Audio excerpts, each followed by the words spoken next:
출애굽기 9장. 주께서 모세에게 말씀하셨다. 너는 파라오에게 가서 이렇게 말하라. 히브리 사람들의 하나님이신 주께서 말씀하시기를 너는 내 백성을 내보내라. 그래서 그들이 나에게 예배를 드릴 수 있게 하라. 네가 그들을 내보내지 않고 계속 묶어둔다면 주 내가 들판에 있는 너희 가축들에게 곧 너희의 말과 나귀와 낙타와 소와 양에게 심한 전염병이 돌게 할 것이다. 그러나 주 나는 이스라엘 사람들의 가축대와 이집트 사람들의 가축대를 구별하리니 이스라엘 사람들의 가축은 한 마리도 죽이지 않을 것이다. 주께서 때를 정하시고 말씀하셨다. 주 내가 내일 이 땅에서 그런 일을 행할 것이다. 이튿날 주께서 말씀대로 행하셨다. 이집트 사람들의 가축은 모조리 죽었다.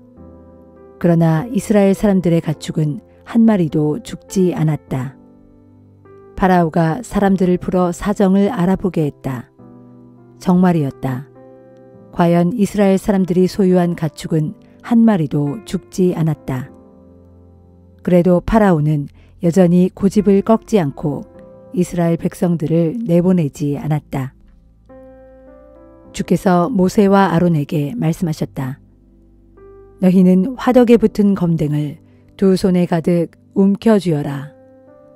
모세는 그 검댕을 파라오가 보는 데서 공중에 흩뿌려라. 그 검댕이 먼지가 되어 이집트 온 땅을 뒤덮을 것이고 그래서 그 땅에 살고 있는 사람이나 짐승 모두에게 악성 종기가 생길 것이다. 모세와 아론은 화덕에 붙어 있는 검댕을 두 손에 잔뜩 움켜쥐고 파라오 앞에 섰다. 모세가 그 검댕을 공중에 흩뿌리니 사람들과 짐승들에게 악성 종기가 생겼다. 이집트의 마술사들도 악성 종기가 생겨 모세 앞에 나올 수 없었다. 악성 종기는 마술사들과 이집트 사람들 모두에게 생겼다. 그러나 주께서 파라오의 마음을 완고하게 하셨으므로 파라오는 여전히 모세와 아론의 말을 듣지 않았다. 주께서 말씀하신 그대로였다. 주께서 모세에게 말씀하셨다. 너는 아침 일찍 일어나 파라오 앞에 나아가 이렇게 말하라. 히브리 사람들의 하나님이신 주께서 말씀하시기를 너는 내 백성을 내보내어 그들이 나에게 예배를 드릴 수 있게 하라. 그렇게 하지 않으면 내가 온갖 재앙을 너와 네 신하들과 네 백성들에게 내릴 것이다. 그래서 나와 같은 이가 온 천하에 없다는 사실을 너희로 알게 하겠다. 내가 손을 뻗어 너와 네 백성들을 전염병으로 쳤더라면 너희는 이 땅에서 흔적도 없이 사라졌을 것이다. 내가 너를 그냥 놓아두는 것은 나의 권능을 너에게 보여 온 누리에 내 이름이 널리 알려지도록 하기 위함이다. 너는 여전히 내 백성을 업신여겨 그들을 내보내지 않는구나. 내일 이맘때쯤 내가 엄청난 우박을 퍼부을 것이다. 이집트라는 나라가 생긴 이래로 그토록 엄청난 우박은 처음이 될 것이다. 너는 이제 네 가축과 들판에 있는 모든 것들을 다 모아서 안전한 곳으로 대피시켜라. 대피하지 못하고 들판에 있다가는 사람이나 짐승이나 모두 우박에 맞아 죽을 것이다. 파라오의 신하 가운데서 주의 말씀을 두려워한 사람들은 자기가 부리는 노예들과 가축들을 집 안으로 피신시켰다. 그러나 주의 말씀을 무시한 자들은 자기가 부리는 노예들과 가축들을 들판에 그냥 두었다. 주께서 모세에게 말씀하셨다. 너는 하늘을 향해 손을 뻗어라. 그러면 우박이 이집트 땅 방방곡곡에 쏟아져 내릴 것이다. 사람과 동물은 물론 이집트 온 들판에서 자라고 있는 푸성귀 위에 우박이 쏟아져 내릴 것이다. 모세가 하늘을 향해 지팡이를 뻗치자 주께서 천둥과 함께 우박을 쏟아 부으셨다. 또 벼락이 땅에 떨어졌다. 이렇게 주께서 우박을 이집트 땅 위에 쏟아 부으셨다. 우박이 쏟아져 내리고 번개가 번쩍거렸다. 나라가 생긴 이래로 이집트 온 땅에 그토록 심한 우박이 쏟아져 내린 적이 없었다. 이집트 온 땅에 쏟아진 우박은 사람과 가축을 비롯한 들판에 있는 모든 것들을 내리쳤다. 들판의 온갖 푸성귀가 우박에 맞아 죽었다. 들판의 나무들도 모두 부러졌다. 하지만 이스라엘 사람들이 살고 있는 고센 땅에는 우박이 전혀 내리지 않았다. 파라오가 모세와 아론을 불러들여 말했다. 이번에는 내가 정말 죄를 지었다. 주께서 오르시고 나와 내 백성이 나빴다. 이제 주께 빌어다오. 천둥과 우박이 그만 그치게 해다오. 내가 너희를 보내주겠다. 너희는 더 이상 여기에 머물지 않아도 된다. 모세가 파라오에게 말했다. 이 성을 벗어나는 대로 저는 주를 향해 손을 뻗어 기도하겠습니다. 그러면 천둥이 멎고 우박도 더 이상 쏟아지지 않을 것입니다. 이로써 왕께서는 이 세상이 주 하나님의 것임을 알게 될 것입니다. 하지만 아직도 왕과 왕의 신하들이 주 하나님을 두려워하지 않고 있다는 사실을 저는 잘 알고 있습니다. 그때는 보리 이삭이 나오고 삼꽃이 필 무렵이었으므로 그것들이 모두 망가졌다. 밀과 쌀보리는 아직 이삭 팰 때가 되지 않았으므로 그것들은 별 피해가 없었다. 모세는 파라오에게서 물러나 성 밖으로 나왔다.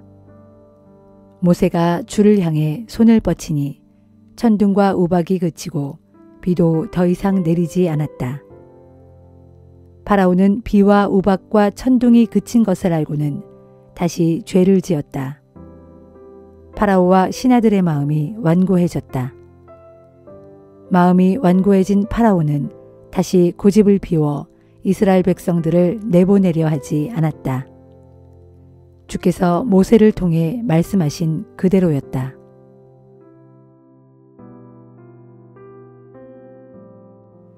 누가복음 12장. 그러는 사이에 수많은 사람들이 예수께로 몰려들어 서로 밟힐 지경이 되었다. 예수께서는 먼저 제자들에게 말씀하시기 시작했다. 너희는 바리새파 사람들의 누룩을 조심하여라. 그들은 위선자들이다. 감추어 놓은 모든 것들은 다 드러나게 마련이고 숨겨 놓은 모든 것들도 다 알려지게 마련이다. 그러므로 너희가 어두운 데서 말한 것이 밝은 데서 들려질 것이고 골방에서 귀에 대고 속삭인 말이 지붕 위에서 널리 선포될 것이다. 사랑하는 내 친구들아, 내가 너희에게 진정으로 말한다. 몸은 죽여도 더 이상은 어떻게 하지 못하는 자들을 두려워하지 말라. 너희가 참으로 두려워해야 할 분은 너희 몸을 죽일 뿐만 아니라 그 후에 너희를 지옥에 던질 수 있는 권세를 가진 분이시다. 참새 5마리의 값이 얼마냐? 고작 2 아사리온이 아니냐? 그러나 그처럼 하찮은 참새 1마리조차도 하나님께서는 절대 잊고 계시지 않는다. 하나님께서는 너희의 머리카락 숫자까지도 다 헤아리고 계신다. 그러므로 두려워하지 말라. 진실로 너희는 수많은 참새떼보다 훨씬 더 귀하지 아니하냐. 내가 너희에게 분명히 말한다. 누구든지 사람들 앞에서 나를 시인하면 인자도 하나님의 천사들 앞에서 그 사람을 시인할 것이다. 그러나 누구든지 사람들 앞에서 나를 모른다고 부인하면 인자도 하나님의 천사들 앞에서 그 사람을 모른다고 부인할 것이다. 누구든지 인자를 거슬러 말하는 사람은 용서를 받을 수 있어도 성령을 거슬러 말하는 사람은 절대로 용서받지 못할 것이다.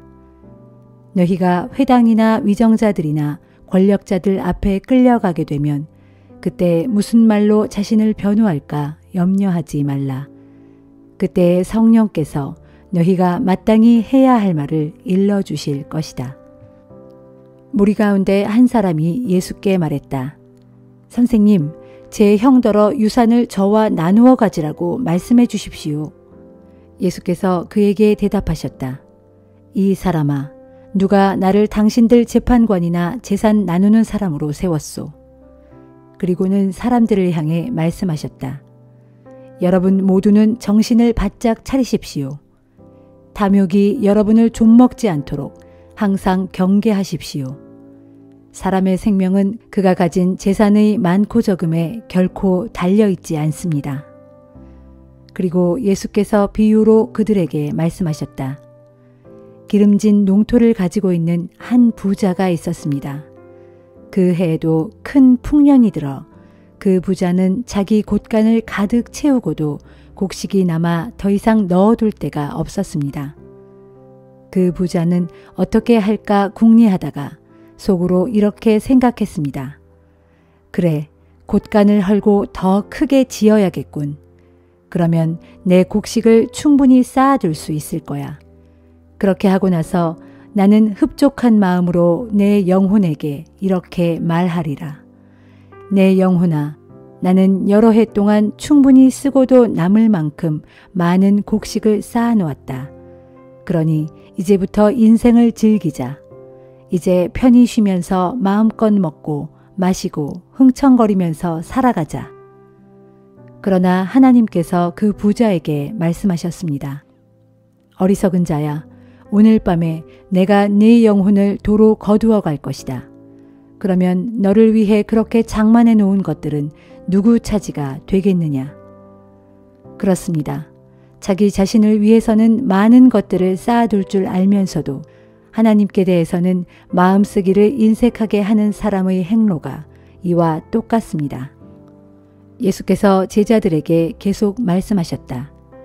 그러므로 내가 너희에게 말한다. 너희 목숨을 위하여 무엇을 먹을까? 너희 몸을 위하여 무엇을 입을까? 조금도 걱정하지 말라. 목숨이 음식보다 소중하고 몸이 옷보다 소중하다. 저 공중의 까마귀를 보아라.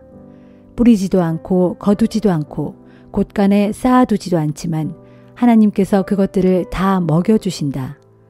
하물며 너희야 새들보다 훨씬 더 귀하지 아니하냐. 너희 중에 누가 염려하고 걱정한다고 해서 단 하루인들 자기 수명을 늘릴 수 있느냐. 이처럼 너희가 지극히 사소한 일조차 해낼 수 없는데도 무엇 때문에 다른 일들을 그토록 염려하고 걱정하느냐. 저 들판의 백합화를 생각해보라. 실을 잡지도 않고 배도 짜지 않지만 모든 영화를 누린 솔로몬도 저 꽃만큼 아름답게 차려입지 못하였다. 믿음이 적은 자들아, 보아라. 오늘 피었다가 내일 아궁이에 던져질 들판의 풀들조차도 하나님께서 이렇게 잘 입히시는데 하물며 너희야 더욱 잘 입히시지 않겠느냐. 그러므로 너희는 무엇을 먹을까, 무엇을 마실까 조금도 염려하지 말라. 그런 것들은 세상 사람들이 날마다 열심히 추구하는 것들이다. 사실 너희 하늘 아버지께서는 그런 것들이 너희에게 필요하다는 것을 충분히 알고 계신다. 그러므로 너희는 먼저 하나님의 나라를 추구하라. 그리하면 이 모든 것들이 너희에게 더하여 주어질 것이다. 어린 양들아, 두려워하지 말라. 너희 하늘 아버지께서는 그 나라를 너희에게 주시기를 진정 기뻐하신다. 너희가 가진 소유물을 다 팔아 가난한 자에게 나누어 주어라. 그리하여 너희 자신을 위하여 영원히 낡아지지 않는 지갑을 만들어라. 그렇게 너희 재물을 하늘에 쌓아두면 거기에는 도둑이 들거나 좀이 쓸 일이 절대로 없다. 명심하여라. 너희의 재물이 있는 바로 그곳에 너희의 마음도 함께 있다.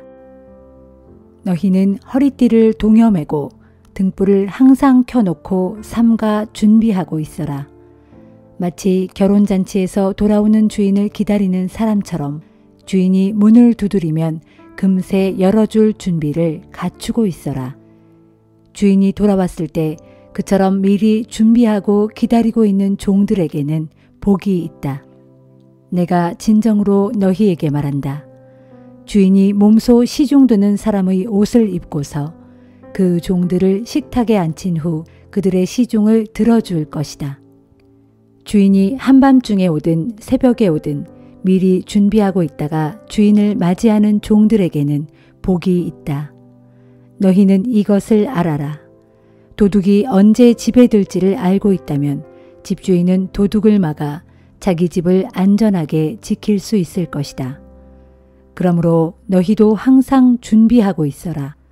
인자는 너희가 전혀 예상하지도 못한 때에 갑자기 올 것이기 때문이다. 베드로가 예수께 물었다. 주님, 이 비유는 저희에게만 해당되는 것입니까? 아니면 모든 사람들에게 해당되는 말씀입니까? 주님께서 말씀하셨다. 누가 참으로 신실하고 슬기로운 청지기이겠느냐? 주인이 청지기를 두어 그에게 자기 종들을 맡긴 후 때맞춰 종들에게 양식을 제공하라고 그에게 시키면 그는 어떻게 해야 하겠느냐? 주인이 돌아왔을 때 그 청지기가 맡은 바 자기 일을 훌륭하게 수행하고 있다면 그 청지기에게는 복이 있다. 내가 분명히 말한다. 주인은 자기의 재산을 모두 그 청지기에게 맡길 것이다. 그러나 이와 반대로 만약 그 청지기가 마음속으로 주인이 돌아오려면 아직 멀었다 하고 생각하면서 남녀 종들을 때리면서 먹고 마시고 술에 취해 세월을 보낸다면 생각지 않은 날 전혀 알지 못하는 시각에 주인이 갑자기 와서는 그 청지기를 심히 때린 후 신실치 못한 자들이 받는 벌을 그에게 내릴 것이다. 주인의 뜻을 알면서도 미리 준비하지 않은 채 주인이 원하는 바를 행하지 않는 자에게는 더욱 심한 벌을 내릴 것이다. 그러나 주인의 뜻을 알지 못한 채 벌받을 짓을 한 사람은 알고도 행하지 않은 사람보다는 가벼운 처벌을 받게 될 것이다. 진실로 그렇다. 많은 것을 받은 사람에게는 더 많은 것이 요구되고 많은 것을 맡은 사람에게는 더 많은 책임이 요구된다. 나는 세상에 불을 지르기 위해 왔다. 이미 불이 활활 붙어 있었더라면 내가 얼마나 좋았겠느냐.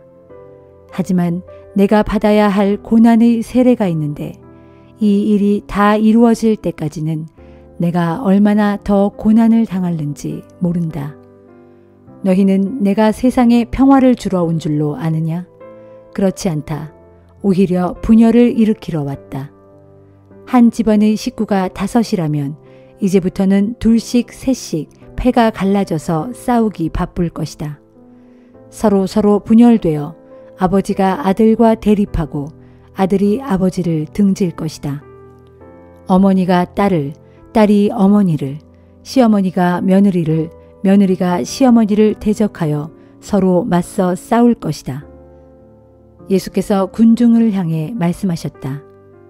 여러분은 구름이 서쪽에서 이는 것을 보고는 곧 비가 오겠다 하고 말하는데 사실 그런 예상이 들어맞곤 합니다. 또 남풍이 불면 날씨가 더워지겠다 하고 말하는데 그것 역시 들어맞곤 합니다. 위선자들이여, 여러분은 이처럼 하늘과 땅의 기상은 잘 분간할 줄 알면서도 어찌하여 이 시대의 징조는 분간할 줄 모릅니까? 여러분은 어찌하여 무엇이 옳은 줄을 스스로 판단하지 못합니까? 당신을 고소하는 사람과 법정으로 가고 있다면 가는 도중에 그 사람과 속히 화해하십시오. 그렇지 않으면 그 사람이 당신을 재판관에게로 끌고 갈 것이고 재판관은 당신을 형무소 관리에게 넘기고 형무소 관리는 당신을 감옥에 집어넣을 것입니다. 잘 새겨 들으십시오. 그렇게 되면 당신은 마지막 한 푼까지 다 갚기 전에는 절대로 감옥에서 풀려나지 못할 것입니다.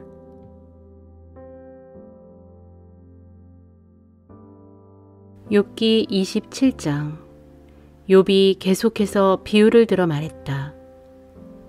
나에게 공정한 판결을 허락하지 않으시는 하나님, 곧 내 인생을 이렇듯 고통스럽게 하신 전능자 하나님께서 살아계시는 한 나에게 아직 호흡이 남아있고 하나님의 숨결이 내 코에 남아있는 한 내 입술은 악한 말을 하지 않을 것이고 내 혀는 거짓된 말을 하지 않을 것이네. 여보게들, 난 아무래도 자네들의 주장이 옳다고 말할 수가 없네. 죽을 때까지 나는 나의 결백함을 부정하지 않을 것이네. 나는 내가 결백하다는 이 주장을 굽히지 않을 것인데 이 점에 대해 내가 살아있는 동안 양심에 아무런 거리낌이 없을 것이네. 그리하여 나의 대적들은 악한 자들처럼 될 것이고 나를 거슬러 적대시하는 자들은 불의한 자들같이 될 것이네. 하나님께서 경건치 않은 자의 생명을 앗아가실 때 그에게 무슨 소망인들 남아있겠느냐. 그에게 재앙이 덮친다고 한들 하나님께서 과연 그의 부르짖음을 들으시기나 하시겠느냐. 그가 전능하신 분 안에서 기뻐할 수 있겠느냐. 그가 항상 하나님을 찾기라도 하겠느냐. 내가 자네들에게 하나님의 권능에 대해 일러주겠네. 전능하신 분이 과연 어떤 분이신지 내가 자네들에게 설명해 주겠네. 자네들의 눈으로 이 모든 것들을 직접 다 보아왔는데 자네들은 어찌하여 그렇게 말도 안 되는 헛소리를 하고 있는가. 악한 짓을 일삼는 자들이 하나님께 받을 몫이 무엇인지 가르쳐 주겠네. 폭력을 휘두르는 억압자들이 전능하신 분께 받을 징벌이 무엇인지 내 일러주겠네. 그 자들이 설령 많은 자식들을 두더라도 그 자식들은 칼 앞에 쓰러질 운명이요. 그 자들의 후손들은 항상 먹을 것이 모자라 결코 배불리 먹을 수 없을 것이네. 비록 살아남은 그 자들의 자식들이 있을지라도 그들은 전염병으로 죽게 될 것이고 그 과부들은 기가 막혀 울음조차 나오지 않을 것이네. 그 자들이 은을 산더미처럼 많이 쌓아놓고 좋은 옷들을 흙더미처럼 많이 모아놓았다고 할지라도 그 자들이 모아놓은 좋은 옷들은 의로운 자들이 입게 될 것이고 그 자들이 쌓아놓은 많은 은들은 죄 없는 정직한 자들이 나누어 가질 것이네. 그 자가 지은 집은 거미줄같이 쉽게 끊어질 것이고 바수꾼이 잠시 쉬려고 지어놓은 초막과도 같을 것이네. 그 자들이 잠자리에 들 때에는 부자였을지라도 아침에 눈을 뜰 때에는 그 많던 재산이 어디론가 모두 사라져 처량한 거지 신세가 될 걸세. 두려움이 홍수처럼 그 자들을 일시에 덮칠 것이고 폭풍이 밤사이에 그 자들을 멀리 날려버릴 걸세. 동쪽에서 강한 바람이 불어와 그 자들이 살던 집을 순식간에 휩쓸어가 버릴 걸세. 그 자들이 휩쓸리지 않으려고 죽을 힘을 다해 온갖 몸부림을 치겠지만 어림도 없는 일, 강력한 폭풍이 사정없이 계속 불어 그 자들을 낙엽처럼 죄다 날려버릴 걸세. 그때 사람들이 그 자들의 그런 모습을 보고 손뼉을 치고 비웃으며 그 자들을 그들의 처소에서 모조리 쫓아낼 것이네.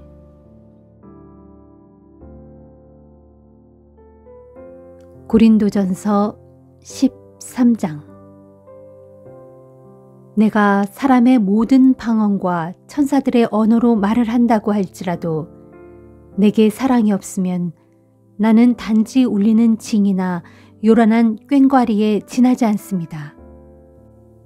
내가 예언의 은사를 받아서 모든 비밀들과 모든 지식들을 다 통달할지라도 또 산을 능히 옮길 만한 큰 믿음을 지녔다고 할지라도 내게 사랑이 없다면 나는 아무것도 아닙니다. 내가 나의 모든 소유를 가난한 이들에게 다 나누어 주고 심지어 내 몸을 불사르도록 기꺼이 내어준다고 할지라도 내게 사랑이 없다면 나는 아무것도 얻을 것이 없습니다. 그러면 사랑은 무엇입니까? 사랑은 오래 참고 친절합니다. 사랑은 시기하지 않고 뽐내지 않으며 교만하지 않습니다. 사랑은 무례하게 굴지 않고 자기의 이익을 추구하지 않으며 성내지 않고 마음속에 원한을 품지 않습니다. 사랑은 불의를 기뻐하지 않으며 진리와 함께 기뻐합니다. 사랑은 모든 것을 덮어주고 변함없이 항상 믿어주며 언제 어디서나 소망을 품고 모든 것을 견딥니다. 사랑은 결코 없어지지 않습니다. 하지만 예언도 사라지고 방언도 그치고 지식도 없어집니다. 지금 우리는 부분적으로 알고 또 부분적으로 예언합니다. 그러나 모든 것이 온전해질 때가 오면 부분적이고 불완전한 것들은 다 사라질 것입니다. 내가 어렸을 적에는 말하는 것이나 생각하는 것이나 판단하는 것이 모두 어린아이와 같이 어렸지만 어른이 돼서는 어렸을 때의 것들을 다 버렸습니다. 지금은 우리가 거울로 자기 모습을 들여다보는 것 같이 희미하게 보지만 그날이 오면 얼굴과 얼굴을 맞대고 분명히 볼 것입니다. 지금은 내가 부분적으로 알지만 그날이 오면 하나님께서 나를 아신 것 같이 내가 온전히 알게 될 것입니다. 그러므로 믿음, 소망, 사랑 이 세 가지는 언제까지나 남아있을 것이지만 그 중에서도 으뜸은 사랑입니다.